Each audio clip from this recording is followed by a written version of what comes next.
everyone, and welcome down to episode number 56 of the Down South Photo Show with me, Brendan Waits, here in downtown Ocean Grove, Victoria, Australia, and that dude over there on the other screen or in your other ear if you are listening on your device podcast style. It's Cam Blake down in Hobart Town, Tasmania. Hello, Cameron. Hello, Brendan. You certainly butchered that one, didn't you? Oh, well, 56 in. I actually thought it was 55. When you said 56, I'm like, no, it's 55. And then what is it? Did I get it wrong? Or? No, that's right. It's 56. Oh, I'm wrong. Okay.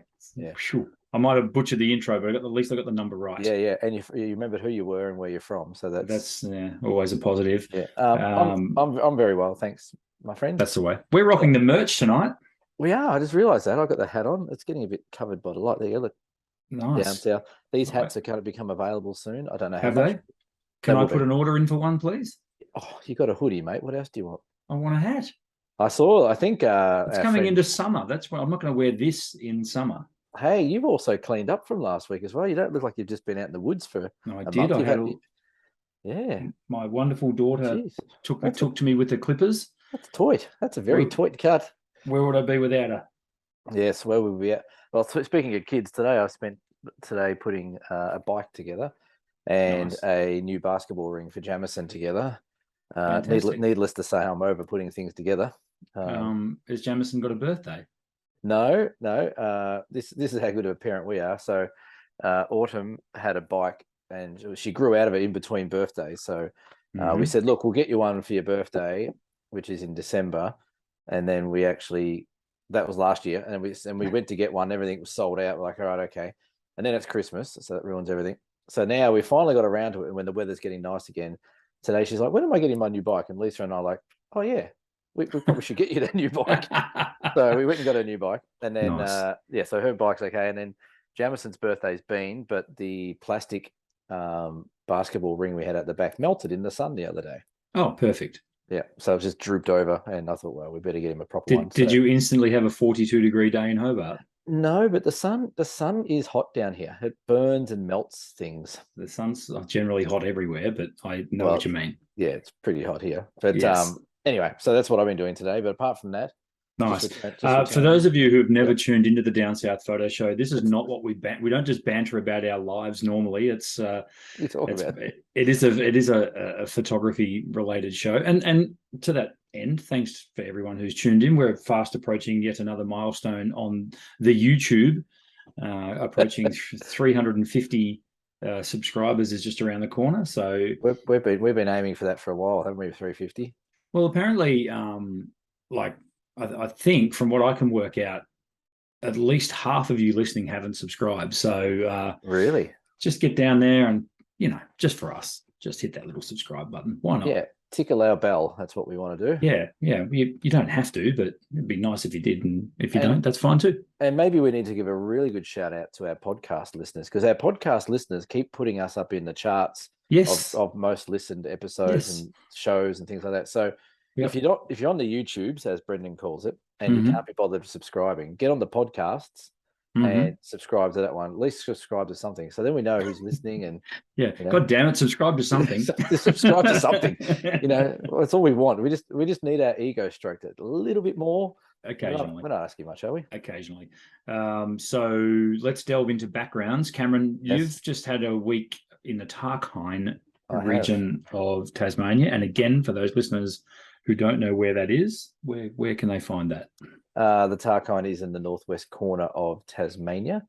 It's a very, very unique, mostly unprotected region of Tasmania that's got cool temperate rainforest, crazy coastlines like this, which is incredible for photography. Some button grass plains in between, some beautiful natural rivers running through. So it's got a bit of everything. So yeah, we just got back from there a couple of days ago. We had a wonderful group of 6 people. Shout out to all those who came along, who now will be subscribed and listening, because I beat it into them every day of the week that were there. But yeah, we had a really good time. I must admit, this group, I said it before, but this group was probably the most quietest group I've ever had when we were setting up for shots. Like most times we set up shots and people are yapping away, talking from one hill to the other. And this group just set up, went off their own little way and just enjoyed the peace and quiet of the Tarkine. So it was really nice. So We had some beautiful forest times and some nice coastal times, and we dodged all the rain. It was pretty dry up there. So yeah, there was rain of biblical proportions. So you were a bit concerned about actually running the workshop at one point because of the roads were cut and things like that. yeah, we thought we were going to not make it up there. And then we drove there from Launceston, and it was literally like driving to an inland sea. For people that know Tassie, around about Deloraine, Devonport way, it was really, really flooded. The mountains up above the back of Deloraine had 400 millimeters of rain. Just a bit of a downpour. Yeah, that's a lot, isn't it? Yeah, but on the way back, weirdly, like 5 days later on the way back, it had all gone. All the water had gone. There was no evidence of any real flooding apart from a bit of debris here and there. So, but it's crazy, and yeah, not as crazy as what's going on in northern Victoria. That's a bit out of control. I was just about to say, a bit of a shout out to anyone listening up around the Murray, Echuca, Shepparton, Rochester. Kind of my old stomping ground. I'm originally a Goulburn Valley boy, so I know there's a fair few people facing a bit of hardship at the moment. So we're thinking of you, and hopefully that water starts to recede sooner rather than later, and all that rain that they're forecasting does not come. No, and if they're already subscribed, at least they can probably tune in when they need to and take their mind off what's going on around them for an hour or so. Well, apparently, if you live in Kerrang, you're not going to get out of town for a week or so, so you might as well just bunker down and listen to some old episodes of the Down South Photo Show. I tell you what, we were up in our accommodation, the Tall Timbers, up in Smithton, and I realised, because all the floods are on the breakfast, we have buffet breakfast, and the morning TV shows are going, and it's all disaster, floods, the whole lot. Every time I do a Tarkine workshop, something is going on. So this time, it was the floods. I think the last time it was Russia invading.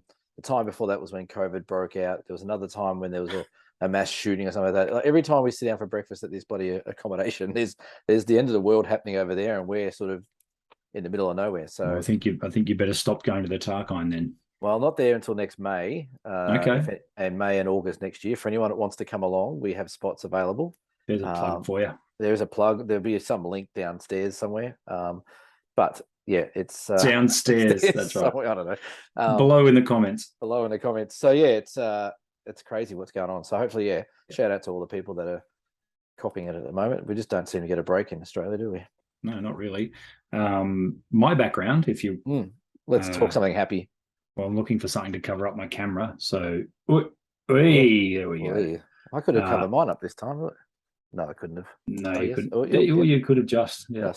So my background is these are the steps at 9W in Ocean Grove, where I live. This is literally my backyard. I don't know if I've probably had backgrounds similar to this before, but the reason I keep putting this one up is because it's my absolute go-to local shot for shooting the beach and stuff like that. And there, I'll put myself back on the screen. So if I'm ever sort of got the old photographer's block and I want to go out and shoot the sunset, this is the spot that I can head to quickly. It's literally 3 minutes from my house. It's sort of halfway between my shop and my house, so it's always a good spot. And now this time of year, now that daylight savings has kicked in on the eastern seaboard, that means I can get there with plenty of time at the moment as well. But all along the coast, along the Bellarine Peninsula, are little walkways and steps down to the beach because it's quite steep down onto the beach. So they make for fantastic photos. So do yourselves a favour. Have you ever thought of just being a complete dick and going along? Often. and go along and change all those 9W signs? Just go take them all down and go mix it. Has anyone ever done that as a prank? It's actually funny you should say that, because there was someone did it. I think it was a schoolies prank, a couple of kids. It's got to be schoolies. I was thinking that. And they got themselves into quite a bit of trouble because it's all surf lifesaving, isn't it? Correct. It's all for surf lifesaving and for Ambulance Victoria and stuff like that. So they know where.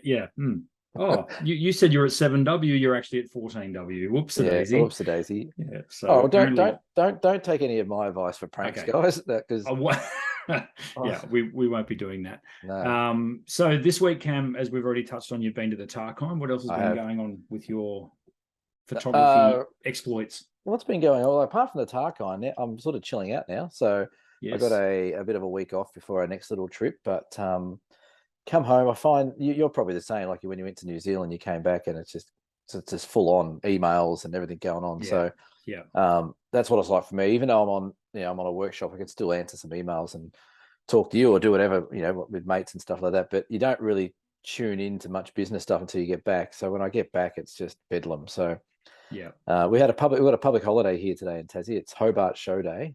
right. Never been to the show. Apparently, it's when you're meant to plant your tomatoes. It's best time. That's what it's related to. Seriously, people tuning in tonight for the first time.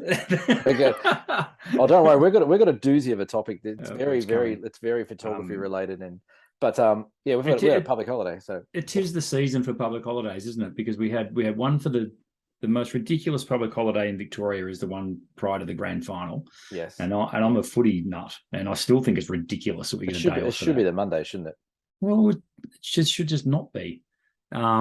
And then yesterday, locally, we had the Geelong Cup public holiday, so everything was shut yesterday. So how did race 6 horse 2 go? Not well. I think it's still running. It's still going, isn't it? The ambulance beat at home, mate. I think he might be in a tin of dog food now. No, that was not a great call, but never mind. That's okay. I'm sure you just plucked those numbers out of your behind. I did as I was driving home, but So what's going on for me now? Not much, just chilling out. So. Yep. Going through a fair few images from the Tarkine to put up, and just chilling out, getting a bit of stuff done around the house, and rev up for next time. Can I bring up a topic that's not on the script? Oh, here we go. Your friend and mine, who I've never officially met, but your good mate Tom Putt. Have you seen Pom Tut? Have you seen the new angle he's taking on releasing his images?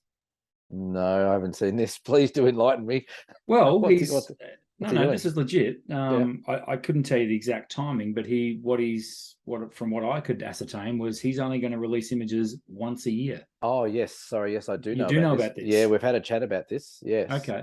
So interesting. It's good. I like it. Something different. Yeah. We've had a chat about this a few times, Tom and I, and actually the very first time him and I sat down and had any sort of real conversation was at BFOP in 2019, and we had a similar conversation. And we've had that conversation. What's the point of doing all this, all these photos we do if we're not going to do anything about it? And him and I and you and others I know are all getting a bit sick of all this, mass sharing and all these platforms where it's just flooded with images, and your images just get lost. So if you're trying to sort of make a bit of a name for yourself or get your work out there or be recognized as something a bit different than everyone else, then posting every day or posting every week or sharing every week, you just get lost in the mass. So I think what Tom's trying to do is, make it a bit more exclusive and make it a bit more, unique, that the images he share are maybe only once a year or, a big exhibition once a year where you get to see what he's been up to. So yeah, I don't think he'll stick to it. I think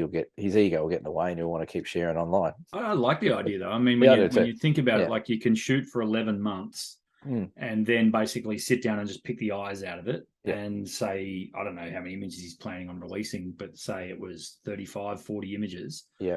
You really are releasing the best of the best. Because I know, like when I went to New Zealand, for example, you start looking, you go, oh, which images will I share? And I actually shared a couple through my business as well, even though it's New Zealand, it's not really relative. But it's like, okay, well, that's a great image because it's a great photo. And then you start going, generally when you go away, you'll come back with one or two bangers, like they're the shot, right? Yeah. And then it's sort of, it drops and you go, oh, well, do I post that one or do I not? Whereas what Tom's going to do is he'll have, as I say, probably 11 months of shooting and it'll just all be absolutely, well, no pressure, Tom, but it'll be all good stuff, I would have thought. Yeah. Perhaps we could get Tom on the show to tell us about his idea. Sure. Let's dial him up right now live, see if he'll come up. No, we won't do that. He's in WA at the moment. I reckon if as much as I'm reluctant to get him on the show, he could be interesting to have on the show. I think so. We'll see. But yeah, I like the idea, and I've toyed with the idea of doing something similar where, maybe release one image a month or whatever it may be. There is a little bit of that FOMO, where fear of missing out, where if you don't post online regularly, you might just sort of fall away into the abyss of no one. Yeah. But I think Tom's at a point where he's successful enough with his name and brand that he can sort of pull that off, I reckon, where he can get away with not putting too much on social media at all in regards to new images and then putting it at the gallery that he has or putting an exhibition on. So good luck to him. I think it's great. We had this conversation around like the legends like Peter Dombrovskis and There's another few down here, Rob Blakers, things like Ken Duncan, where they just put out a calendar every year and that was it. I think that's where we sort of got started with that conversation. But as Tom does, he's just taking it a bit further than normal. Oh, that's good. It's good. Push the envelope. I'll tell you what we should do. We should get him on the show after we do the Franklin River, because he's coming down the Franklin River. I reckon we should have him on the show. Which is soon, yeah? November 11, we go down. Okay, nice. So maybe we'll have him in the episode after we get back, and if we're still talking after sitting in a rough. But yeah, it's an interesting topic. Yep. I don't know. Would you ever do that? Maybe, but I think for me, because I've got the two shops, I like to change, what's on display quite regularly, because otherwise people they get jaded with it, and it's like, I've seen that, Yeah. But yeah, it'd be an interesting way to do it. It depends on how many photos I would release. Like if I was releasing 80 images, for example, well, that's more than enough. I mean, that's a whole portfolio in itself. So probably wouldn't be that many. I think right now, if I was honest with myself, my portfolio contains 250 photos. Right. And I think what happens is new ones come in at the top, and ones that aren't doing so well fall off the bottom. Yeah. So it is a sort of rotating thing. I reckon I've got 250 images that and I'd say of that, I've got 50 that sell regularly. Yeah. Okay. So it's not a lot, is it, when you think about it? Like that's after a near on 20-year career of photography. So yeah, it's a really tricky one as well. And just thinking a bit further, even though you raised this topic, I think it's great. But just thinking a bit further about people that are starting out in landscape photography, like everyone, we've spoken about how everyone likes, the endorphin hit on Instagram where you get a bit of an ego boost and stuff like that. And that's great. But I think underlyingly, I think everyone just wants to get their work out there. And I'm sure there's people that are listening to the show that would love to be doing what, you and I do, like either run a shop or run workshops or like others like us. But it's a very big step to how you get yourself out there and get recognized, and how you get your work recognized. And then from there, it's stepping stones to getting well known and better known. But you've got to be doing the online stuff to do that. So to sort of put it out there to a newbie saying, hey, if you want to get recognized as a landscape photographer, don't post anything for 12 months. It's not going to work. So it's not going to work for a beginner, no, or for someone starting out, no. Yeah. So I would still encourage people to share.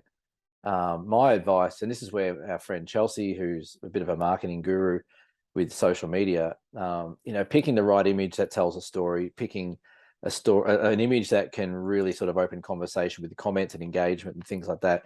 That's the secret to it. If you're just sharing every shot every day that you've done, I think you'll find that the engagement isn't as big as it should be. So try and find those real jaw-dropping images that people want to talk to you about, and I think that'll help build things online.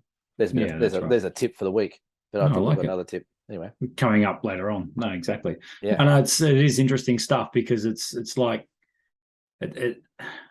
I think what Tom's going to do is he's going to it may even hone his craft. Like it might even, force him to be even better, which sounds weird, because every time you go out and take photos, you're probably always looking for your best photo. But I think if you've got an even extra bit of motivation, where you know that in 6 months' time I need this many images. No, it's cool. I like it. I think what also works for Tom, and I'm finding myself doing it a bit in a slightly different way, but when he does a book, like he has a purpose to go and shoot for that book. Yeah.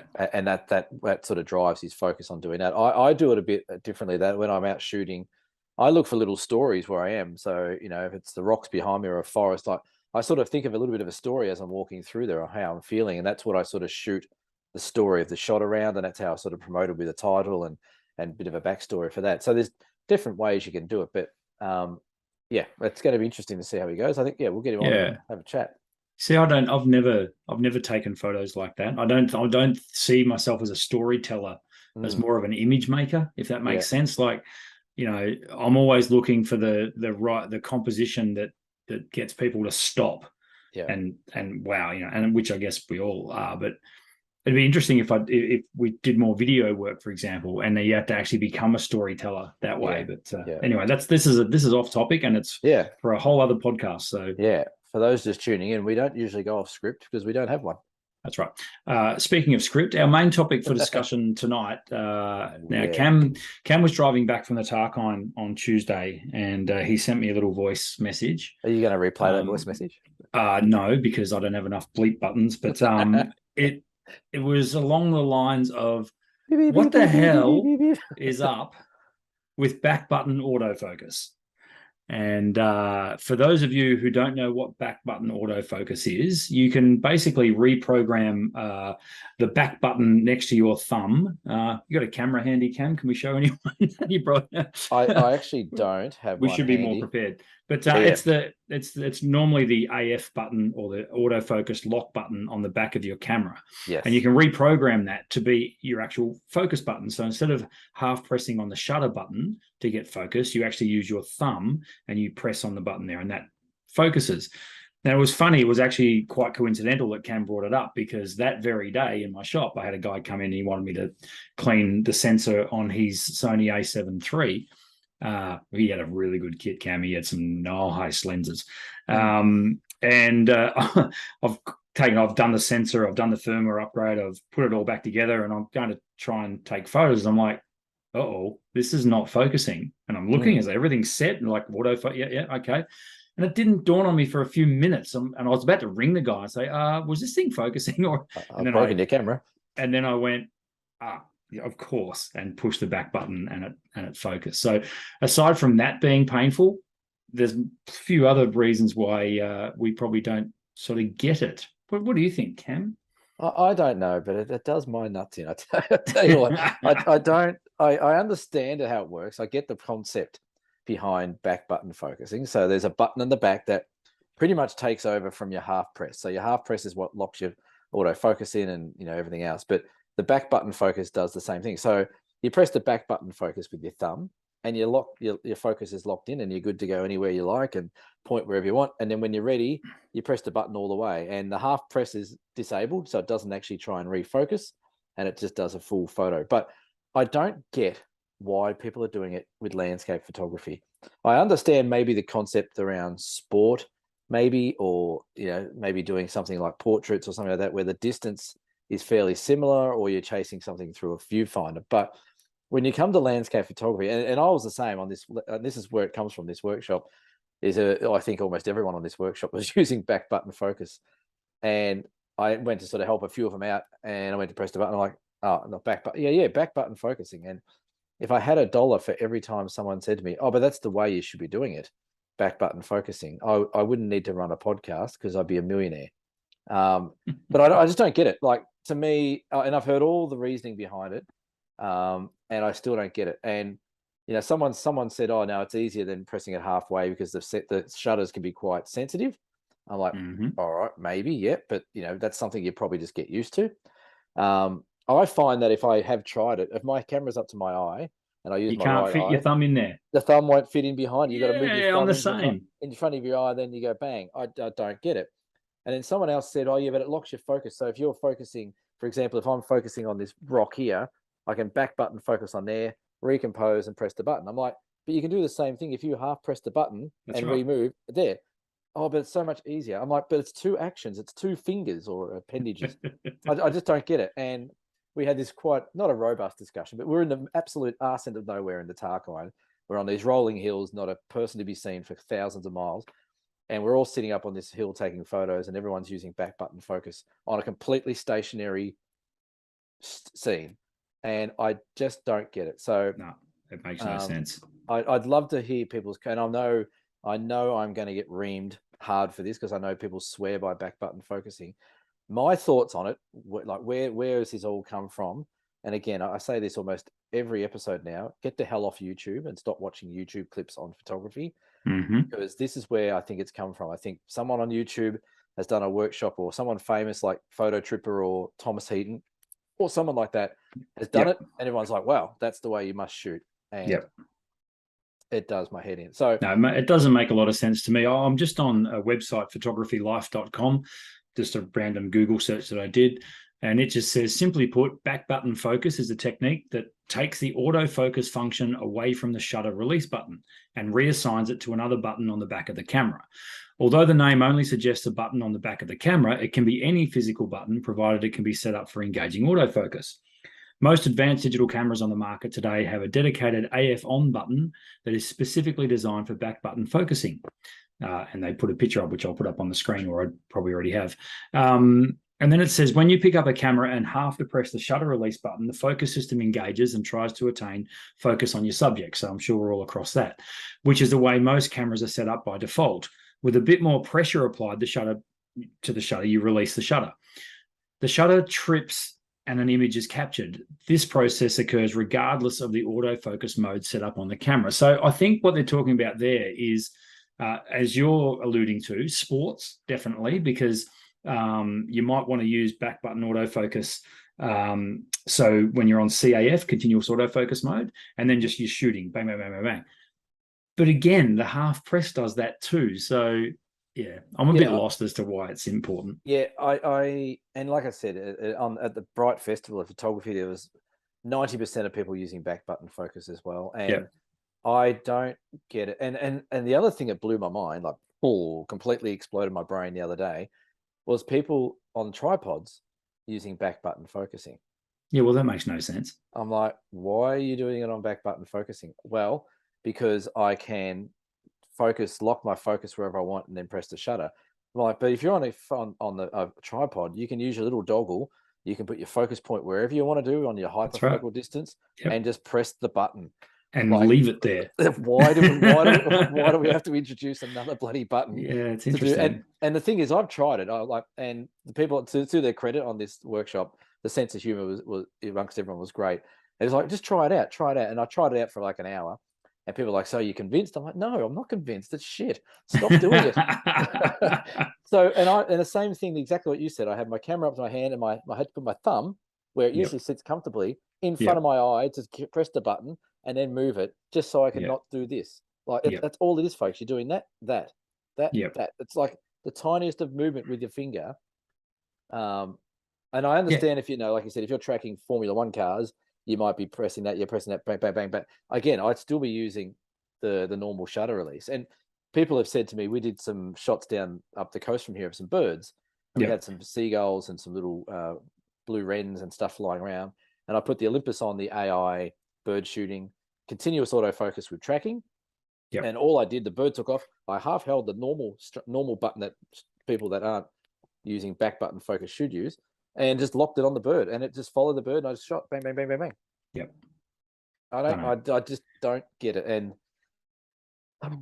if this was not a PG show, I'd be using some other words, I reckon, because it really does frustrate me a bit. Where you pick up someone's camera and it doesn't fire because they've got back button focusing.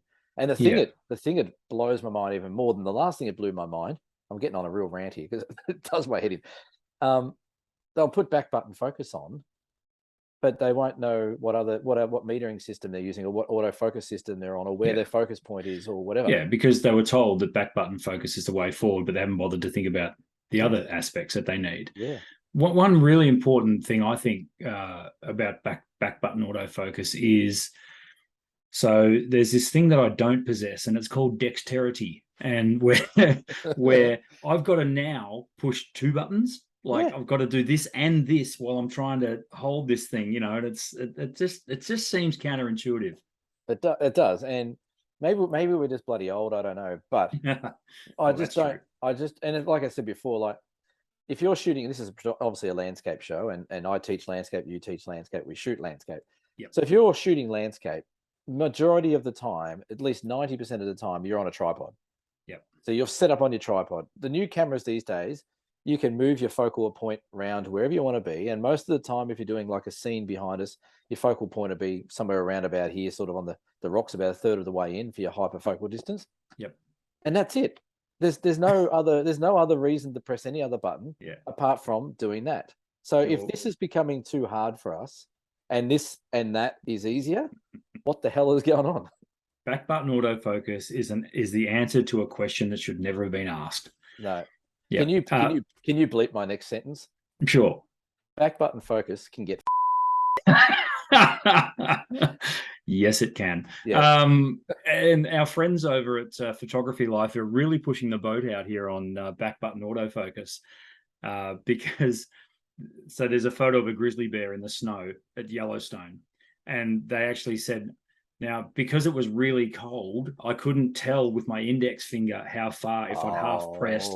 So with my thumb, I know I just have to press the button, not halfway. I just have to press it. Have you ever tried to, with big snow gloves on, get onto your menu button on the back of your camera or the little directional dial or any other button but the shutter button? The shutter button is twice the size of every other button on your camera. For a reason. Photography for Life, you can also... Yeah. No, one bleep per episode now. One bleep, because that's all you know how to do, isn't it? So extrapolating out a little bit from that, and this has just led me down a bit of a path of this will become a bit of learning for some people. A lot of modern day SLRs, digital SLRs, mirrorless, all these cameras will allow you to program just about every button. I know your favorite system, the artist formerly known as, you can definitely do that. You can reprogram pretty much every button. Yeah. Now, that can be really handy when you don't want to delve into menus. For example, something as simple as changing ISO. You can actually program a button that's close. You could use the back button autofocus button if you want, and that can become your ISO shifter, or you can program it to be your white balance shifter. So you can really set your own camera up. I think this is a slightly more advanced technique, and that is particularly if you find yourself in the field and you're going into the same menu all the time on your camera. So the way you take photos means you have to change certain things in the menu quite often, exposure bracketing, all that sort of stuff. You can actually reprogram some of the buttons on your camera to work at your advantage, and they become shortcuts like keyboard shortcuts do. So that is one good thing about back button autofocus, is it teaches you how to program the buttons on your camera. Yeah, and the other good thing about programming your buttons on your camera, you can just program that AF on button to be not back button focus. That's right. You can turn the bloody thing off. Yeah, but what happens then, though, when you're shooting your panos and you need that autofocus lock button on the back? What happens then? Well, if anyone is worth their salt, when you're taking a pano, first you do it mostly portrait, start from the brighter side, lock in the exposure and the focus, and just go bang, bang, bang, bang. Just don't take your finger all the way off. Just leave it half compressed. Or better yet, shoot in manual. Or shoot in manual, or anything. Look, even pick up a Canon for all I care. Just stop using back button focusing landscapes. Yes. Our friends at Photography Life then go on to explain, and I'd say that this article was brought to you by Canon, because they talk all about all the Canon SLRs. Well, hello to all our Canon users out there. We love you. All three of them. I just found your article. I think we'll put a link to it. Just in case you haven't got the memo. Yeah. Which Brendan and I are not a fan of back button focus and think it's a bit of a wank. Well, I do. That's the word I'm using. But if you want to be like that, and if you want to use back button focusing, we won't judge you to your face. We'll certainly say things behind the scene, but feel free to read the article as to why people do think it's important to use back. It's actually quite a well-written article. So there's some good advice further on, because I've just scrolled further, and they start with Canon. So this will be a little reflection on the market that Photography Life thinks. So they start with Canon. What do you reckon's next? Sony. Nikon, Sony, then Sony, then Fuji, Olympus. Hang on, Fuji next. Yes, well done. Yeah. Panasonic. Geez, Olympus is right down the thing. It's not even on there. That's it. We're not linking them to there. That's it. They've blown it. They've done it. Well, it's funny. On the trip, I had one gentleman, Jeff. G'day, Jeff. I know you watch, and thank you again for coming along. Jeff with a G or a J? A G. It's important. We had so many G's on this bloody workshop, and a J. Right. We had a Jill, Glenda, Jillian, Jeff. Really? Yeah. Try remembering all those names every day of the week. Jolly. But he had the Olympus Mark III, and it was just great. Like, people are getting tripods out of the car. That would be the EM1 Mark III. Yes, did I say it? Yeah, EM1 Mark III. Yeah. So every day we're getting the bus, and everyone's getting their tripods out, and Jeff and I just pulling our cameras out, and everyone's like, "Oh, no tripods, no need, just bang bang forest, bang bang sunset, away we go." We had a good chuckle, Jeff and I, about the awesomeness of OM Systems, formerly known as So I wonder if Manfrotto and Olympus get along. Probably not. Probably not. Clearly, No. clearly, photography life and Olympus don't get on. Well, apparently, maybe Olympus didn't give them any money. Well, the new OM1 has an AF on button on the back, but it's defaulted to turn the AF mode on and off and change, which is what it says on the button. AF on, doesn't say BBF. And is it also an AEL, auto exposure lock, as well? There is another one for those as well. Okay, cool. I think the from memory, the EM1 Mark III has more buttons per square inch than any other camera that I've ever seen. It's got a lot of buttons. I'm recording on one now, so I can't see the back of it though, but it has a few. Yeah. But I think we've made it known our thoughts. Is that why you look fabulous? Maybe. I doubt it. I put a hat on because I could not be asked to doing my hair or making myself look just do what I do. I'm getting to that point. It's getting a bit thin on top. But yes, look, if you use back button focus, that's if that's what works for you, as we always say, if that's what works. And if we're missing something, comment below. Tell us why you think it's the bee's knees. I want to see a comment down there. I want to see a pure comment down there that explains to me. I want you listeners to sell me back button focusing as a landscape photographer and tell me what I'm missing out on. I think you can be convinced, but I don't use it, so I don't know why. All right, cool. So that was an interesting topic. Have we pissed enough people off, you reckon? No, I don't think we pissed anyone off. I think that's each their own. But I again, make sure you do that bleep as well. Yeah, don't. Yes, if I left a bad swear word in there, we'll get thrown off YouTube. No, we won't. You can say anything on YouTube, can't you? I would like to. Where am I going with this? A tip of the week. That's where I'm going with this. This is your only segment. Off you go. Yeah. Well, where's my jingle? I still have. Where's our website? That's that emoji. Tip of the week. So I mentioned, as a little segue, I mentioned earlier about the guy that came in with his Sony gear. He needed a sensor clean done. Now, for those of you who don't know what a sensor clean is, if you go out and take photos, particularly landscape, because landscape is quite often shot at higher aperture values, higher aperture values will show up because they focus from front to back. They will show you any marks and dots and dust on your sensor. Now, all cameras, regardless of what people tell you, all cameras are prone to getting dust on the sensor, including your Mob Cameron. I've cleaned plenty of Olympus cameras, don't you worry. And what can happen is, particularly when you're changing lenses in the field, or some lenses, actually, their zoom mechanism actually acts as a giant vacuum and can actually suck dust inside. Looking at you, Canon, your 100 to 400, beautiful lens, but it's a vacuum. And basically the dust gets bonded to the sensor, and that needs to be cleaned. Now, you can do it yourself. There's no question you can do it yourself. It can be a bit fiddly, and it's not everyone's cup of tea, and it's very, very easy to damage your sensor if you do it yourself as well. I do recommend, if you are using your gear a lot, get your sensor cleaned at least every 12 months, if not more regularly. It just saves you a lot of mucking around in Photoshop and cloning out dust spots and that sort of stuff. Particularly a shot like this one behind me, those areas of blue sky there, that's where dust will show up really, really easily. So get your sensor cleaned regularly, people. Yeah, I think that's excellent advice. It's like a health check for your camera, isn't it, really? Yes, definitely. And you can, like I said, you can do it yourself, but you'd want to be a little bit more confident in using those sensor brushes and things like that. Yeah, you're right. Every camera gets dust. I must admit, the Olympus cameras are pretty good, but they definitely still do get dust. The worst camera I've ever had for dust is the most expensive camera I ever bought. Would that be that big Fuji thing? No, it's the little Leica I had, a little rangefinder, and I never took the lens off, and never saw the light of day, the sensor, apart from the photos coming through. But it never actually came off. But it was a magnet for dust. I'd be pulling out files. I'm like, I haven't taken the lens off. I haven't been anywhere dusty. There's dust among my sensor.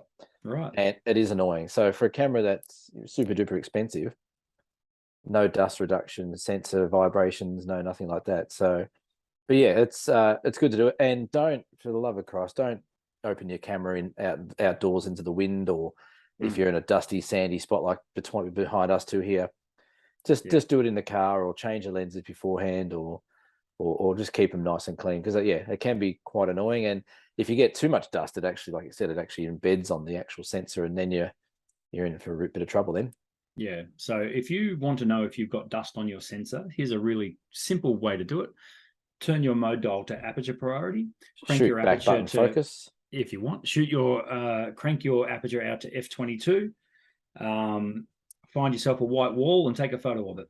And you'll have a shutter speed of like 1.5, 2 seconds. But when you look at that photo, it'll show up the dust on your sensor. And I reckon every sensor in the world has dust on it. Yeah, they probably come out of the factory with dust on it. Oh, they do. No, I can vouch for that. I opened a Canon 5D Mark IV, and first shot straight out of the box, dust on the sensor. So it had to be cleaned immediately. For those of you wondering, camera and photo, my business, we charge $49 for a sensor clean, but that also includes, we do things like refresh your batteries. We also look at the firmware as well. And if you need a firmware update, we chuck that in for you as well. Firmware updates are a pain in the bum, and we can do them for you if you want us to. That's a pretty good service. $49. That's pretty good. $49 for every 12 months. That's not too bad, is it? Do you just reschedule people in, like the dentist, when you go there and they look, we'll just book you in for next year, same time? No, but I should. We'll send you a reminder 2 weeks prior to your. Yeah. And it's funny how many people ignore it. And then, why do my photos look like they're all dirty? Yeah. That's the tip of the week done for this week. Let's move swiftly to episode 56. Dear Cam. Oh, we got one. We have. Are you ready for this? I think so. Okay. Hang on a second. Just got to get it in my. There we go. Quickly type it up.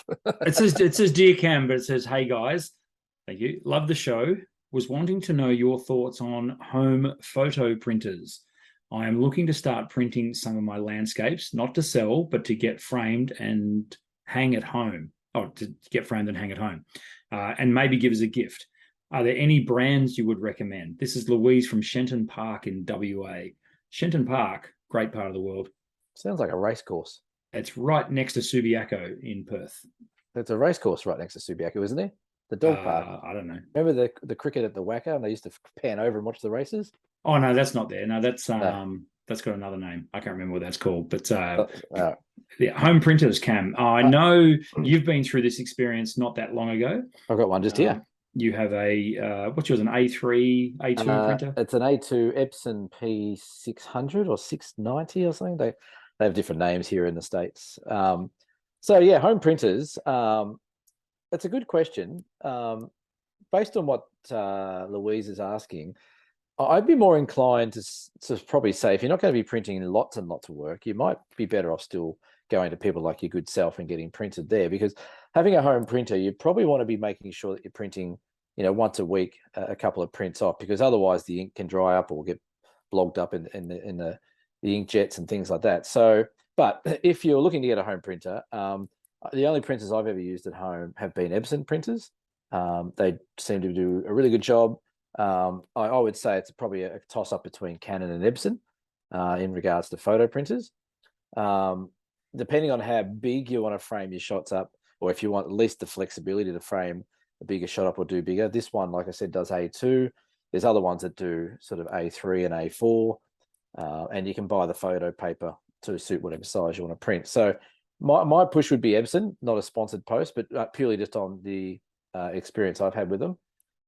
This one's been really good. It's done lots of prints so far and never had any issues with inks running or blotching up or blocking. And I probably print once every 10 days maybe and pop a few prints through.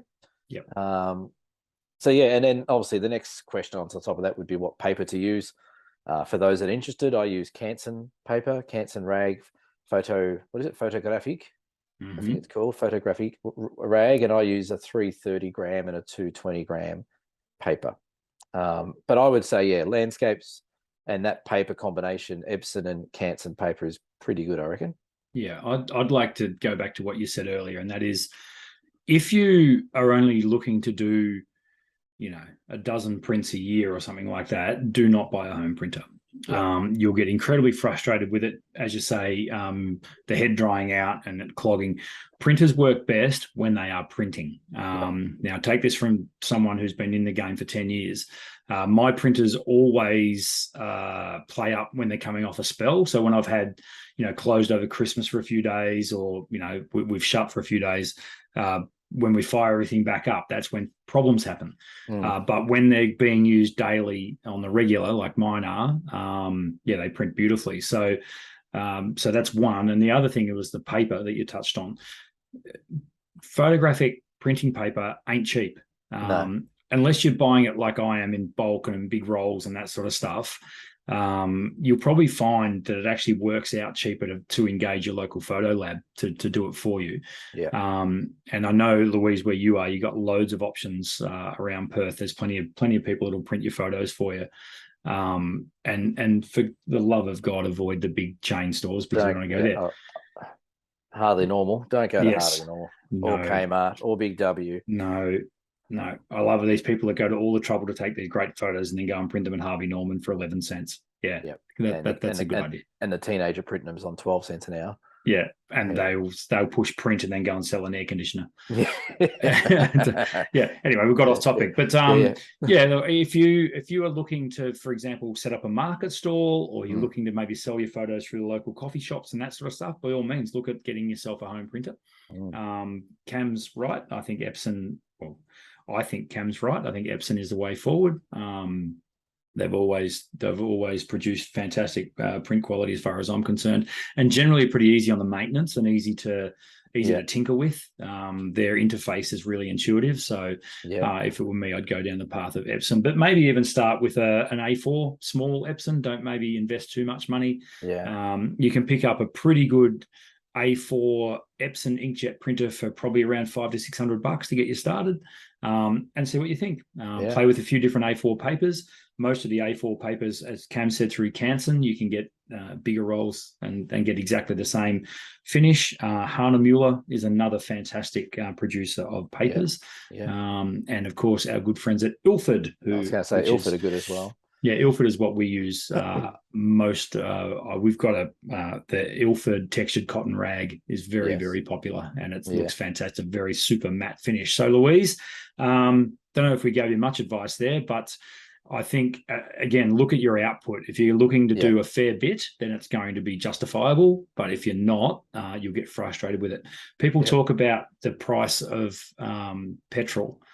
And the people are going nuts about how expensive petrol is. Well, folks, if you could fill up your tank with printer ink, it would cost you the mortgage on your house to do so. So, ink. I was going to say that ink's something else that you probably need to consider is a bit of an investment. Depending on the size and how many ink cartridges you need, you can be up to $500, $600, $700 to fill a printer up to get your print. I think we've had this conversation before, but as far as I'm aware, there is only one